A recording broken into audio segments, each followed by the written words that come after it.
Allah lihat lu tuh hijrahnya bener-bener nggak sih gitu. Apa karena dunia? Dok, nggak salah. Saya pakai cadar loh. Apa yang mau saya promosiin? Saya nggak kelihatan. Namanya kita jadi BA skincare kan harus kelihatan dong. Terus harus mempromosikan gitu. Akhirnya terus enggak gitu. Saya yakin gitu. Yang ngasih rezeki saya bukan Umi Pipik. Masya Allah. Tapi Allah. Saya mau pakai BA-nya yang artis cantik, yang terkenal, tapi kalau di situ nggak ada rezekinya. Betul. Umi mau pakai cadar atau enggak, orang tahu itu Umi. Orang yang menuju kepada Allah secara mutlak, secara maksimal, secara tulus, ketika ada ujian dan godaan besar dihadapinya, dia hanya tersenyum dan pasrah dan hanya untuk karena Allah Ta'ala, maka bersiaplah Allah meluaskan rezekinya seluas-luasnya dunia akhirat. Lo denger netizen yang budiman yang selalu bilang abi segala macam, lo denger nih, maknya yang ngomong bukan gua. Keadaan dia kaosnya sobek, mukanya celemongan, kena angus, pakai kaos, gak pakai sendal. Orang-orang baru datang nyiramin, sibuk nyiramin api. Masuk azan dia bilang, om udah om biarin, udah kebakar ini, udah azan sholat yuk om. Dan dia sholat di pojokan dengan keadaan seperti itu.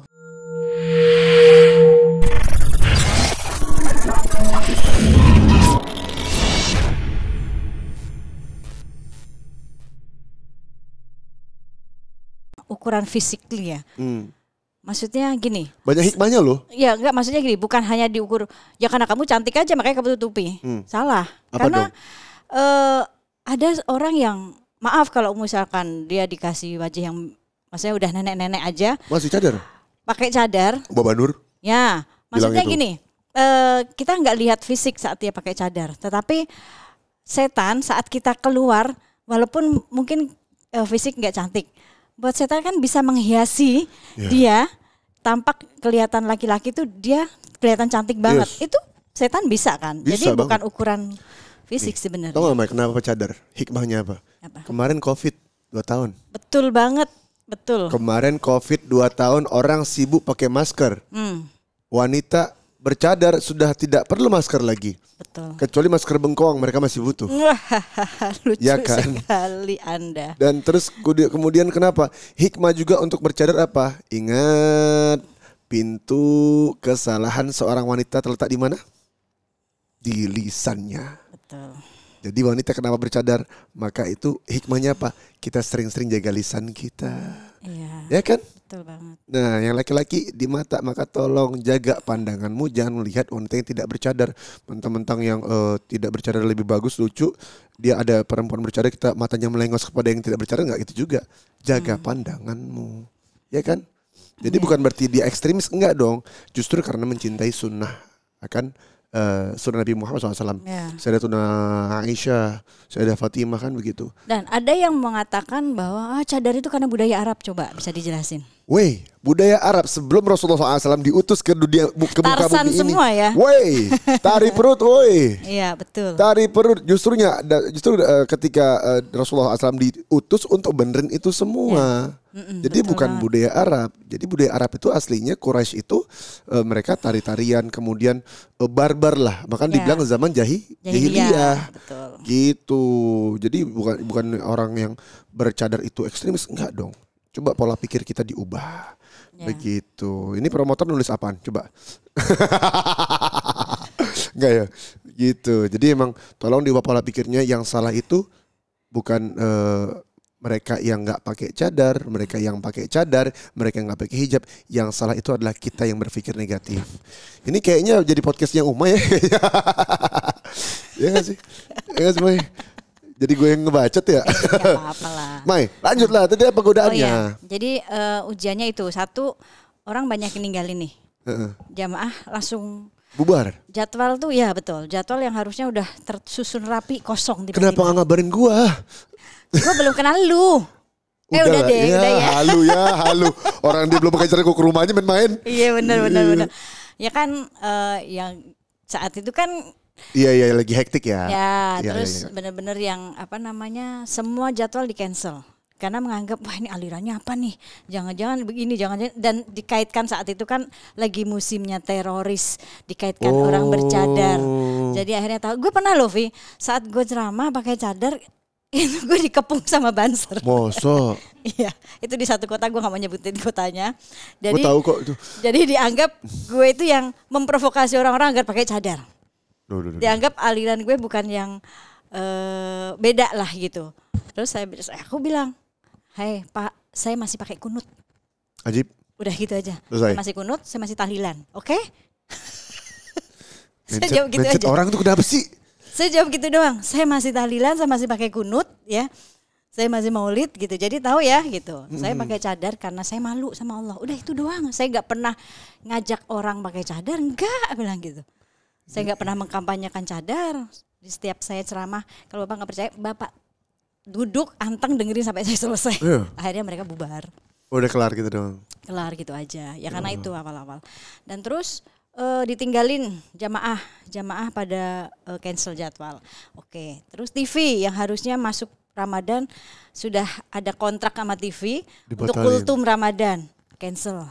Masya Allah. Ya udah, oke, mungkin disuruh ikro dulu kalian di Masya rumah. Allah. Disuruh membaca yang bukan hanya yang tersurat tapi yang tersirat juga. Maknanya gitu kan. apa ini ya kan? Ya, Iya, betul. iya. Akhirnya banyak minta ke Allah lebih deket gitu ya, ikhlasin lah kan di situ gini, di situ kan Allah lihat lu tuh hijrahnya bener-bener nggak sih gitu.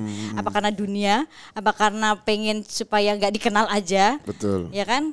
Kan kalau pakai cadar otomatis orang nggak ngenalin, Betul. atau buat bersembunyi atau apa segala macam Ya. kan pasti itu Allah akan tanya hijrahnya itu dilihat niatnya seperti apa. Sampai yang ya tetap mau istiqomah, nggak mau buka, terus ya sudah gitu. Jalanin, dilihat benar-benar dilihat mungkin sama Allah ya. Mikir ya Allah, tabungan udah mulai kurang nih. Iya. Itu pertama. Harus bayar masukin Ayla Bilal pondok. Oh, awal-awal itu ya. Ya. Yang harus gila nih. Butuh Lumayan nih gitu. lumayan lah gitu. Iya. Adalah 100 juta harus bayar ini bayar itu.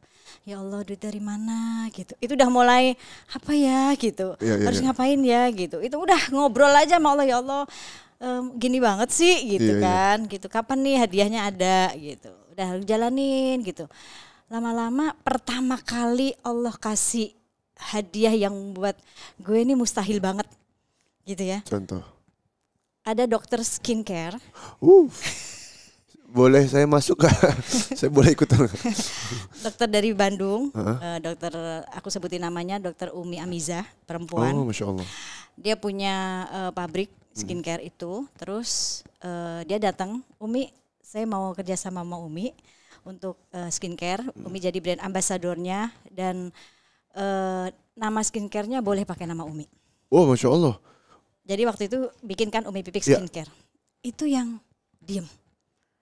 Dok, gak salah. Saya pakai cadar loh. Apa yang mau saya promosiin? Saya gak kelihatan. Namanya kita jadi BA Skincare kan harus kelihatan dong. Terus harus mempromosikan gitu. Dan saya gak mau zolim kalau kerja sama orang-orang rugi gara-gara saya kan. Iya. Gak boleh. Akhirnya terus enggak gitu. Saya yakin gitu. Yang ngasih rezeki saya bukan Umi Pipik. Masya Allah. Tapi Allah, saya mau pakai BA-nya yang artis cantik, yang terkenal, tapi kalau di situ nggak ada rezekinya, betul. Umi mau pakai cadar atau enggak, orang tahu itu Umi. Dan itu buat gue nangis. Nggak tanggung-tanggung Allah ngasihnya lebih dari saat itu yang gue butuhin. Terus gue bilang, ya Allah keren banget sih. Itu nangis sujud syukur yang dikasihnya, yang sujud syukur yang gue bilang Allah itu bisa memberikan yang buat kita mustahil dengan cara yang lebih mustahil lagi. Yes. Betul gak sih? Yeah. Di situ gue ngerasa gila, Allah bisa memberikan sesuatu yang mustahil nih buat gue. Iklan pakai skincare, gue pakai cadar loh, itu kan mustahil banget gitu. Tapi dengan cara yang lebih mustahil lagi. Gue cuma butuhnya saat itu 100 juta, dikasihnya lebih 3 kali lipat itu. Allahu Akbar. La ilaha Itu yang illallah. itu Allah keren banget ngaturnya. Itu dia Allah. Asal ya gitu dulu, kita memang harus diyakinin diri kita ya bahwa ya Allah kasih rezeki ya itu tadi. Kan coba diterangkan hadisnya. Yang mana? Jikalau kau hijrah karena Allah, Wa may yuhajir fi sabilillah. Barang siapa yang berhijrah jalan Allah, maka Allah akan memberikan apa? Rezeki wasi'an. Itu rezeki yang sangat luas di dunia dan di akhirat. Artinya apa? Orang yang menuju kepada Allah secara mutlak, secara maksimal, secara tulus, ketika ada ujian dan godaan besar dihadapinya, dia hanya tersenyum dan pasrah dan hanya untuk karena Allah Ta'ala, maka bersiaplah Allah meluaskan rezekinya seluas-luasnya dunia akhirat. Bahkan wajarzuqhu min haitsu la yahtasib. Kan gitu kan? Dan itu rezeki yang nggak nyangka buat gue. Iya. Gitu. Gak masuk akal. Makanya kadang-kadang di kepala gue ya, kita tuh jangan sok-sok pakai logika kita dari mana gitu loh. Ya betul. Karena Allah punya jutaan ribuan juta cara yang gak masuk akal bagi kita. Betul. Ya kan? Betul. Masya Allah. Artinya itu itulah godaan setelah menggunakan cadar. Ya. Dan ternyata Allah tunaikan sendiri kan. Ya. Jadi memang benar tadi kalau hijrahnya karena Allah ya.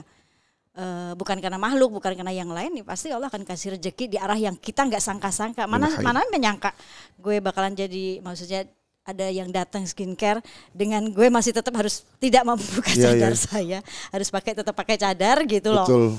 Wa may yattaqillaha yaj'al makhraja. Ketika bertakwa sama Allah kan ini kan sebuah pakaian itu kan adalah sebuah pembuktian secara konkret seorang hamba kepada Allah Subhanahu wa taala untuk menunjukkan berusaha menjadi takwa.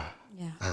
Wa may yattaqillaha yaj'al lahu makhraja. Ketika dia berusaha untuk maksimalkan ketakwaannya, meskipun dia belum maksimal tapi dia berusaha semaksimal mungkin, kemudian Allah berikan rezeki dari pintu mana saja. Inilah contohnya. Ya, Insyaallah. betul banget. Jadi kalau pengen rezeki banyak, coba ayo kita acting pura-pura takwa sama Allah. Acting ya. Bisa gak? Yang penting pura-pura dulu kan, biar jadi beneran. Iya kan? Ya kan? Pura-pura takwa sama Allah. Caranya gimana itu? Iya, hanya hati kita dan Allah yang tahu bagaimana caranya. Betul banget. Pura-pura takwa bukan manusia ya, tapi di hadapan Allah. Nggak bisa ya, itu jawabannya. Tapi memang kadang ya, Vi, kan dalam hidup gue itu banyak kalimat kehilangan ya yang gue hadapi. Oh, si ini dong, yang idol. Apa itu? Sesungguhnya Firman. Ku tak bisa hidup tanpa ada kamu. Aku gila. Memang iya gitu. Gila bener. Iya. Jadi tapi membawa hikmah yang luar biasa. Berangkat dari kehilangan. Ya. Dan titik puncaknya saat kebakaran rumah. Yang subuh-subuh kita itu yang. Itu dahsyat. Itu lo denger ya? Apa yang denger? Maksudnya lo tahu ya? Kan gue ke rumah Maisa, wah lupa dia. Ya kan inilah contoh produk kolonial. Dia lupa ternyata kita ada di sana. Ya kan saat itu banyak. Kaki kan mata kaki Umay kan retak. Oh iya benar. Iya kan. Terus kan yang superhero yang nangkap itu kan ya anak-anak itu. Oh iya benar, lu yang gebukin ya.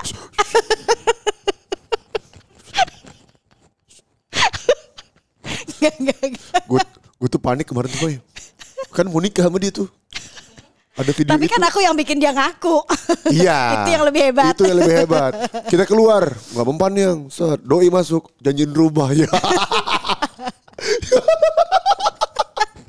Akhirnya ngaku juga itu kan malingnya. Yeah. Tapi itu justru titik balik gue saat kehilangan rumah itu.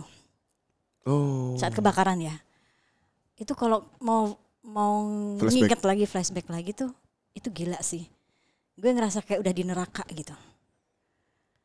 Yang gue bangun, gue kayak disangrai. Sangrai itu apa ya? Oh, sangrai itu yang pakai pedang tuh. Shanghai. Itu Shanghai sih. Apa sih, Bay? Gue gak tahu, Bay. Kan, sangrai itu yang kayak bawa pedang. Oh, itu samurai. Apa sih, Bay? Gak ngerti gue lama-lama ini. Parah. Di atas kolonial apa ada?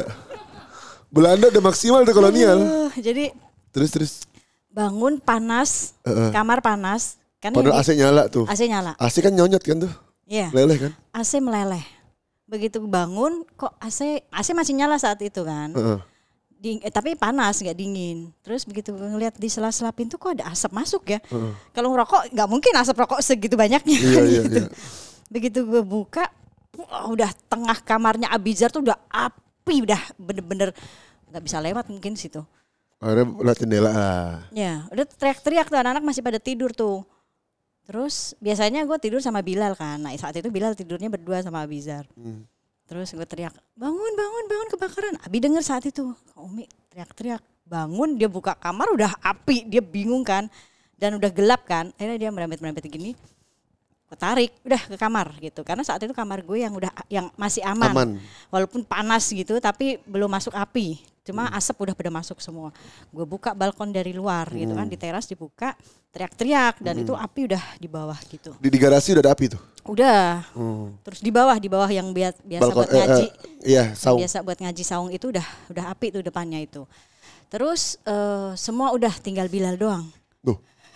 Bilal doang yang saat itu. Maaf ya Bilal ya. Masih tidur. Maafin Umi Anda ya Bilal ya. Mohon maaf nih Bilal. Ya, bukan Abi lah yang disalahin. Oh, iya. Kenapa nggak bawa adeknya? Betul, Abi, Mas Abi Bilal bukan Umi. Terus. Udah saat itu akhirnya kita loncat kan. Nah setelah itu selesai orang baru pada bangun tuh. Nah di saat gue terkepung api tuh kayak yang berasa Allah deket banget ya. Wallah Allah deket banget. Kalau bukan Allah nyelamatin siapa coba? Iya. Iya kan? Saat itu nggak ada satu orang pun ya dengar. Iya. Awal itu kebakaran. Subuh itu kan? 2:30 lah. 2:30 ya? 2:30. Gak ada yang teriak-teriak dan di situ kayak yang ya Allah kasih kesempatan. Kalau Allah nggak kasih kesempatan udah mati kita semua satu rumah itu. Iya benar-benar. Ya kan? Tapi di situ Allah masih mau kasih kesempatan kita gitu. Keluar. Selesai subuh orang baru pada bangun langsung nyiremin itu. Mobil kebakaran belum datang. Tapi di situ gue yang innalillahi wa inna ilaihi rajiun. Terserah engkau deh ya Allah. Udah gitu. Kalimatnya udah cuma itu. Tapi dikasih pandangan mata yang indah banget. Kenapa? Warna apinya keren? Warna apinya keren? Pelangi. Dia dipancing masih gigit loh ya. Pelangi katanya. Bunga-bunga. Warna api dari dulu sampai sekarang warnanya seperti itu. Bukan warnanya putih. Kalau putih itu apinya tukang las. Oke, bagus. Jadi habis tuh semua. Yang indah apa, Mai? Gue ngeliat di situ, ya Allah selama ini gue cari duit, apa segala macam, jor-joran, buat menuhin itu semuanya. Yeah. Ngumpulin tas, apa semuanya gitu ya. Allah ambil gitu. Dari hijrah gitu, habis nggak disisain. Dan kayak dikasih sama Allah, nih lo harta kamu. Saat itu gue ngelihat Abizar dengan pakai kaos putih, celana pendek. Orang subuh tuh lagi nyiramin. Dia yang nyetop masuk azan, dia bilang om udah om biarin aja udah azan. Abizar. Lo denger tuh netizen. Lo denger netizen yang budiman yang selalu bilang Abi segala macam. Lo denger nih, maknya yang ngomong bukan gua. Dan jabat itu buat gue itu sesuatu yang apa ya? Mungkin anak itu nggak sadar ya sampai sekarang dia ingat atau nggak tahu. Tapi saat itu, oh ya benar harta gue itu bukan itu yang gue kumpulin selama ini gitu ya. Tapi Allah mau kasih lihat ini loh, ini harta gitu. Dengan keadaan dia kaosnya sobek, mukanya celemongan, kena angus, pakai kaos, gak pakai sendal. Orang-orang baru datang sibuk nyiramin api. Masuk azan dia bilang om udah om biarin udah kebakar ini, udah azan sholat yuk dan dia sholat di pojokan dengan keadaan seperti itu di hadapan saya. Buat saya itu pemandangan yang indah gitu. Oh ya ini harta itu ini gitu, bukan yang itu yang saya cari. Allah. Itu gitu. Dan ya kalau sekarang mungkin orang-orang melihatnya begitu, tapi itu kembali lagi gitu. Berarti kan gue sama Uje tuh berhasil untuk menanamkan menanamkan agama dari kecil kepada anak-anak gitu. Maksudnya lebih ke tauhidnya ya itu bukan ya udahlah mau diapain lagi orang udah kebakar kan gitu. Dan itu habis banget yang walaupun memang kita bingung mau tinggal di mana gitu yang apa namanya setiap tahun ada pertanyaan anak-anak habis ini kita tinggal di mana gitu. Karena kan setiap tahun kita pindah gitu kaya banget kan rumah gue banyak banget. Kemang ya di Pondok Indah lagi, kontraktor ember terus ya tapi kejadian itu yang membuat apa ya yang akhirnya gue tersadar dengan surat At-Taubah ayat 24 kalau nggak salah. Yang jikalau bapakmu, anakmu, cobaan, keluargamu, rumah tinggal tempatmu, harta kekayaanmu, perniagaanmu yang engkau takut kerugian di dalamnya lebih engkau cintai ketimbang Allah dan Rasulnya, maka tunggu saja peringatan dariku. Dan gue rasa ini peringatan yang dahsyat dari Allah gitu loh. Mungkin gue sibuk mengabaikan anak-anak bisa jadi seperti itu, dan itu titik balik gue yang ini harta gue nih. Masya Allah. Saat itu benar-benar dari nol, pindah keluar masuk ke rumah orang ya cuma bawa kita doang.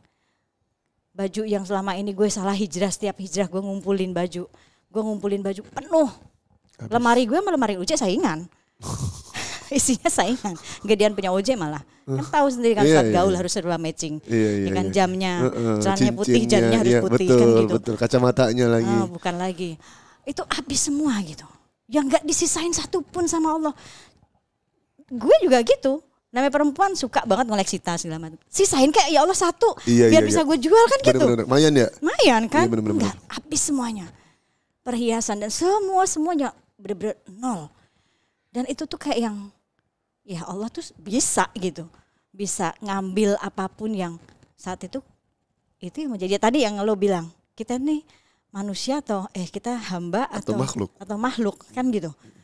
Ya akhirnya tersadar itu dan pelan-pelan jadi membawa hikmah yang luar biasa. Dulu anak-anak selagi ada almarhum tuh dimanja. Mau beli ini, hayo. Dan gak susah. Mau beli ini, hayo. Tapi bukan guenya yang hebat sebagai ibu. Tapi gue belajar dari anak-anak gue yang hebat. 4 anak. Pertama Adiba. Adiba memberikan pelajaran luar biasa buat gue saat almarhum gak ada. Gue gak mau makan sama sekali. Dari kabar malam itu dinyatakan meninggal. Sampai malam ngurusin di rumah sakit jenazahnya, sampai dibawa pulang pagi ke rumah, terus dimandikan langsung buru-buru dibawa ke Istiqlal, sampai kuburan malam tahlilan, gue nggak makan sama sekali, nggak nyentuh makanan, minum doang udah, sampai teman-teman bawain makanan, dan di situ Adiba datang di samping gue duduk, dia nyuapin, Umi makan, nggak lapar, kamu aja yang makan, dia yang ngebisikin. Emang kalau Umi begini terus bisa bikin Abi hidup lagi. Allah. Itu gue kayak berasa dijedokin ke tembok. Harus sadar dong lu. Anak lu aja bisa gitu kan, istilahnya gitu bahasa kasarnya. Allah tuh kayak yang ini tamparan gitu. Adiba aja yang hidupnya hari-hari di pondok, nggak pernah ditengokin orang tuanya, bisa sebulan sekali karena waktu itu ketat. Tapi begitu dia pulang. Dia disuruh pulang pun gak dikabarin ayahnya meninggal. Umi suruh Pak Ahmad itu supir. Iya, Pak Ahmad. Umi suruh pulang sama Umi gitu. Mungkin Uminya kangen. Udah biasa aja pulang. Tapi masuk gang ada bendera kuning, dia tanda tanya. Nyampe rumah orang udah rame banget. Begitu datang jenazahnya udah ditutup, gak bisa ngelihat wajah ayahnya. Gak sempet ngelihat. Kan udah ditutup keranda, udah tertutup keranda kan. Dan tapi dia bisa gitu. Walaupun nangis, iya nangis. Udahnya biasa aja gitu. Selesai biasa. Nah saat itu gue merasa gue waktu dulu seumur dia, ibu gue meninggal. Itu yang gue rasain. Pas seumur dia, 12 tahun. Ibu gue meninggal di depan gue. Nah serangan jantung. Tapi gue nggak jadi anak seperti dia. Gue jadi anak yang temperamen, yang merasa Allah nggak adil nih. Gue masih yang butuh banget perhatian, kasih sayang orang tua gitu. Seperti itu, yang akhirnya hidup ya... ya begitulah layaknya anak-anak gitu. Terus itu dari Adiba, dari Abijar itu tadi perkataan dia yang udah biarin aja itu udah kebakar juga, ntar juga mobil kebakarannya datang, ini udah azan yuk sholat subuh yuk. Itu Abizar, itu dapat pelajaran itu. Terus Ayla, selagi gue udah mulai ceramah, tiap bawa makanan nih, ya tiap bawa makanan, inget banget waktu di apartemen bawa makanan, ditaruh di depan. Dia bilang, Umi ini punya siapa, boleh dimakan enggak? Kenapa harus izin? Kan gitu pertanyaannya. Yang udah dibawa sama emaknya kan berarti itu udah halal buat dimakan. Itu ada pertanyaan itu. Bilal, di usia dia TK besar kayaknya, waktu mau masuk SD kalau gak salah Bilal ya. SD kelas 1 Bilal. Terus biasa yang dulu dia kecil mau minta ini diturutin. Dia mau beli, kita di mall nih, di PIM. Bilal bilang, Umi, Bilal boleh beli mainan. Tapi kalau Umi nggak ada uang nggak apa-apa. Bilal mau lihat-lihat doang. Masya Allah. Itu tuh hati tuh yang nyes, banget gitu ya. Yang nyes banget gitu. Mau beli sepatu pun juga pasti ada pertanyaan, Umi punya uang nggak? Abizar dulu kan waktu kecil juga sama bilang begitu. Umi punya uang nggak? mau beli ini nih, tapi kalau nggak punya uang nggak apa-apa nanti aja. Itu yang kebalikannya gitu. Dulu dia apa aja ya diturutin. Tahu kan sendiri Uje kan royal gitu. Mau ini ya gitu. Tapi keadaan yang memutarbalikan itu yang luar biasa hingga gue belajar dari anak-anak. Walaupun dulu mungkin ada pertanyaan Abi waktu dia SMP ya. Ingat nggak ada kejadian video yang dia wisuda terus dia nyanyi ayah, dia nangis nggak kuat. Waktu itu gue belum datang, datangnya telat. Pas gue datang dia di panggung menerima toga terus dia nyanyi ayah. Dia nggak kuat di situ. Gue peluk. Setelah itu kita duduk di belakang, dia masih sesenggukan terus dia nanya. Besoknya dia nanya, Allah itu nggak adil ya, gitu. Kenapa? Kayaknya semua yang Abi punya itu diambil sama Allah, dia bilang gitu. Terus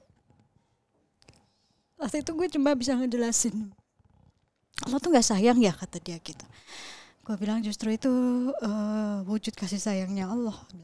Kalau Allah nggak sayang kita udah mati waktu kebakaran, kan gitu ya. Udah mati waktu kebakaran gitu. Tapi Allah kasih kesempatan kita gitu, dan gini, itu bentuk ujian yang mungkin kenapa diberikan ke kita, karena kita mampu, kamu sanggup gitu. Ibarat besi yang kamu besi itu mau jadi pisau kan harus tempah dulu. Ujian kayak gini, ini Umi kasih kamu telur kalau kamu banting pecah nggak? Pecah. Yang tadinya kamu kuat, kamu kena hantaman, kamu akhirnya down, ya kan? Apa kamu mau jadi seperti itu gitu? Yang tadinya Allah udah bikin kamu kuat nih, terus ada hantaman lagi kamu jadi down. Terus wortel yang tadinya keras, ya kamu mau patahin aja kadang susah. Tapi begitu wortel itu direbus, dia jadi lembek. Berarti wortel yang tadinya makhluk yang keras, begitu dapat ujian dia lembek, dia lemah. Direbus dia jadi lemah, jadi lembek banget. Apa kamu mau jadi seperti wortel? Lalu biji kopi. Biji kopi kalau belum direbus aja orang suka. Masih punya manfaat biji kopi itu. Kebanyakan nyium parfum, netralnya pakai biji kopi.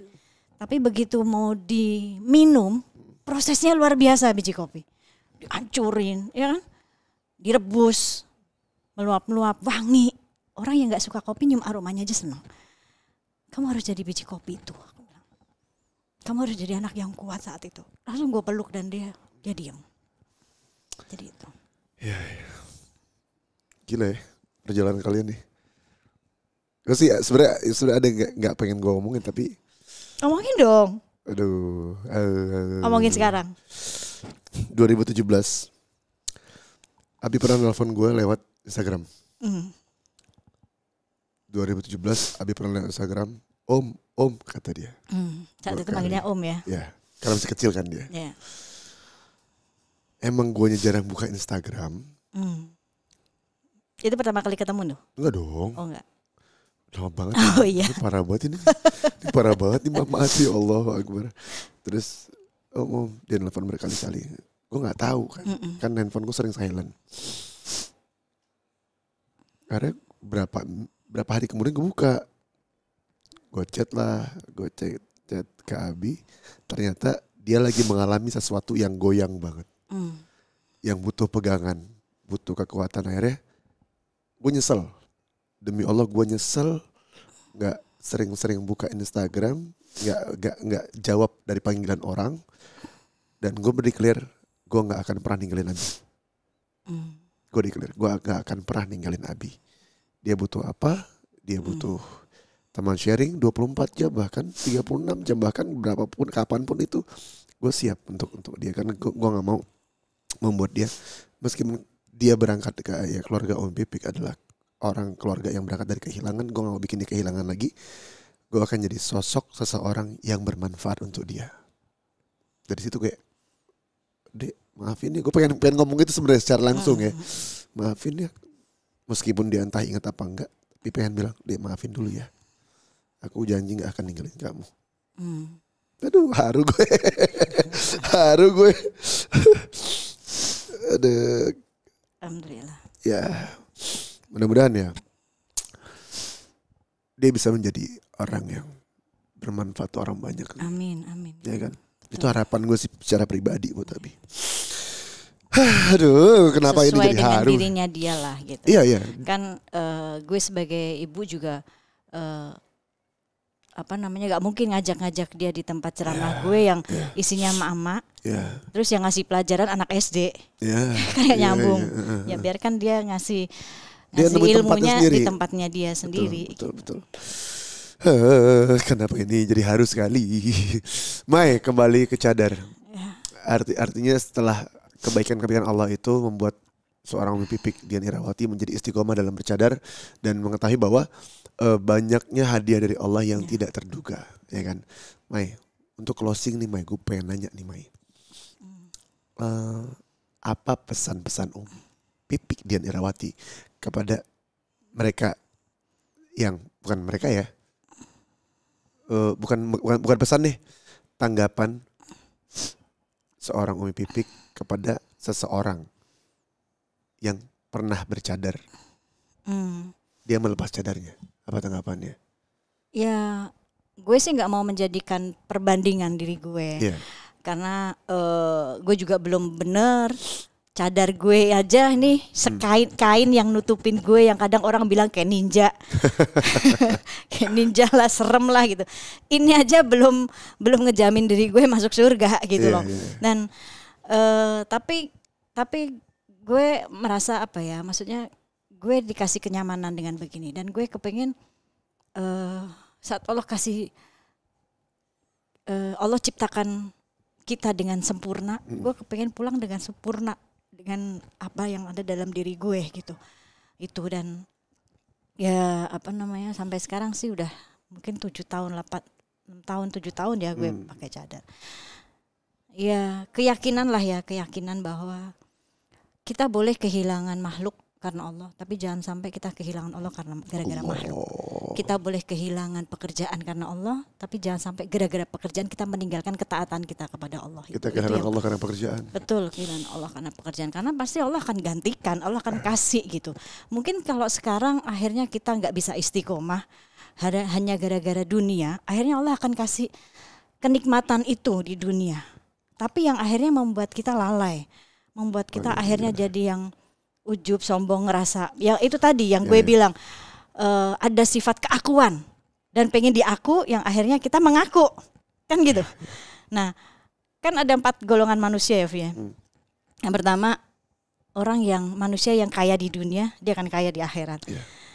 Ada yang kaya di dunia tapi miskin di akhirat. Ada yang miskin di dunia, kaya di akhirat. Ada yang miskin di dunia, miskin di akhirat. Nah kan kita gue kepengennya milih yang pertama. Walaupun gue nggak kaya punya berlian, walaupun cuma 1. Ayo tolong endorse Umi Pipik dan endorse saya berlian. Saya nggak punya loh, tahu. Itu ini juga dikasih Alfi, ya Allah, terima kasih ya Bu. Ada yang cemburu pengen dikasih juga. Nggak cemburu. Oh gitu. Jadi pengen jadi berlian juga Bu. Nggak, saya pakai supaya orang yang ngasih itu seneng. Betul. Gitu jadi kan. manfaatkan amal jariah buat dia. Betul. Jadi kalau orang memberikan kepada seorang dai atau daiyah sesuatu barang, maka insya Allah jadi amal jariah. Ya, karena dia kepengen supaya saat dakwah dipakai walaupun nggak nyaman sebenarnya gue. Kan gitu. Gak nyaman ya? Gak nyaman? Gak nyaman. Jadi gitu, gue pengen kaya di dunia dan kaya di akhirat. Kaya di dunianya gue pengen merasa kaya hati yang, maksudnya bukan merasa kaya tapi kayak merasa gue masih punya dosa, kayak merasa gue belum bener, kayak merasa gue belum solehah. Itu yang akhirnya gue terpacu untuk gue mau kaya di akhirat ya dengan amal soleh gue. Iya. Masya Allah. Artinya pintar merasa bukan merasa pintar. Ya Masya maka Allah. gue pengen merasa kayak merasa ya gimana sih? Ya udah. Itu yang tadi lah. Kadang Mai. Sebenarnya mau jujur lagi nih. Memang cara Allah keren sih. Cara Allah. Allah memilih, mentakdirkan gue waktu itu memerankan sosok Ustaz Jafir Al-Bukhari. Iya. Memang Uji ini wafatnya aja ngasih manfaat. Asbab dari film itu gue ketemu bini gue. Ini kan? istrinya. Asbab dari film itu ketemu bini gue. Iya. Asbab dari itu film. ketemunya di situ ya? Iya cuy. Gara-gara casting. Gak syuting. Saat itu belum kenal. Belum, orang gue mah kocak. Gue ngeliat dia tuh kan, ya Allah lucu ya Allah, gue bilang gitu. Langsung gue sholat gue mau. Lu doa. Iya, duha. Gue mau dia dong ya Allah gitu ya. Gue bilang enggak, gue begitu. Allahu Akbar. Dah Assalamualaikum. Ya Allah, itu lucu ya Allah, bisa kali. Serius gue begitu doanya. Terus lo gimana Wit? Lo enggak? Enggak minta dia gitu. Kalau Allah enggak minta dia. Kalau enggak, ya Allah jauhkan dong dia. Parah banget tuh sensi sama gue, parah. Gitu. Terus. Akhirnya ya udah dari situ kita nikah dan kemudian dari almarhum dengan tata cara almarhum ke gue zaman dulu melahirkan pola pikir yang berbeda dari yang lain dan pada akhirnya ya kita berdiri dengan baik keras dakwah yang almarhum dulu seperti itu juga, bukannya kita ngikut-ikutan tapi emang dampak dari itu ya, jadi emang Masya Allah almarhum nih kita kirimin doa buat Ustaz Jafar Al-Bukhari, mudah-mudahan Allah lapangkan kuburnya, Allah kumpulkan beliau bersama Nabi Muhammad SAW bersama para salihin wa ala hadini wa ala kullin salih wa ila hadat Nabi Sayyidina Muhammad SAW. Al-Fatihah. Amin.